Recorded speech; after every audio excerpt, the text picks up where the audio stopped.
আজ আবহাওয়া বেশ মনোরম ছিল। তখন কোনো ক্লাস ছিল না আমার স্কুলে, তাই ভাবলাম একটু পেছনের দিকটাই ঘুরে আসি। ওখানে পৌঁছে লক্ষ্য করলাম ঘন ঘাস চারিদিকে। ব্যাস, জুতো খুলে খালি পায়ে হাঁটতে লাগলাম। হাঁটতে হাঁটতে বটগাছের ফাঁক ফোঁকর দিয়ে রোদ ছায়ার খেলা দেখতে দিব্যি লাগছিল। কিন্তু ঘাড় তুলে ওপর দিকে তাকাতে দেখি কখন আমার অজান্তে সাদা ধপধপে তুলোর মতন মেঘগুচ্ছ আমাকে সঙ্গী করে এদিক থেকে ওদিক ভেসে বেড়াচ্ছে। আবার একটু পরে দেখি ফুরফুরে বাতাস বট গাছের পাতার সাথে সাথে আমাকেও দোদুলে দুলিয়ে যাচ্ছে। অন্যদিকে এক টুকরো মেঘকে বট গাছের পাতার দল বন্দি করে ফেলেছে, অনেকটা সবুজ ফটোফ্রেমে বন্দি মেঘের ছবির মতন। আমিও তৎক্ষণাৎ সেই ছবি মনের মধ্যে বন্দি করে ফেললাম। ওদিকে সূর্য যে শুধু মেঘের সাথেই খেলা করছিল এমনটা নয়, সূর্য একবার মেঘের সাথে আর একবার বট গাছের পাতার সাথে।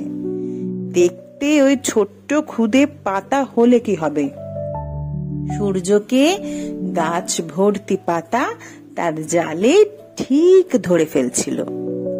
আর সূর্য রাগ না করে বেশ সোনা ছেলের মতন সোনালি ছটায় ভরিয়ে দিচ্ছিল পাতার ফাঁকে ফাঁকে।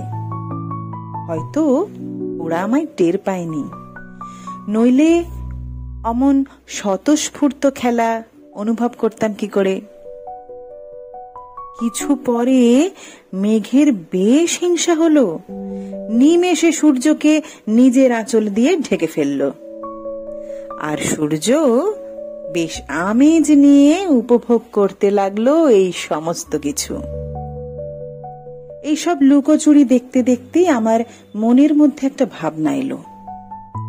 আমরা প্রকৃতিকে উপভোগ করার জন্য ছুটি নিয়ে আলাদা করে কোথায় কোথায় ঘুরতে যাই, কিন্তু আশেপাশে অনেক সুন্দর সুন্দর জিনিসগুলো আমাদের চোখে পড়ে না।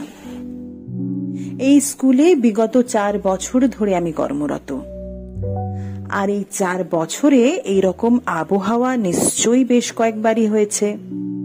কিন্তু আমার স্টাফ রুম থেকে বটগাছের ওই 100 মিটারের দূরত্ব পার করতে লেগে গেল 4 বছর।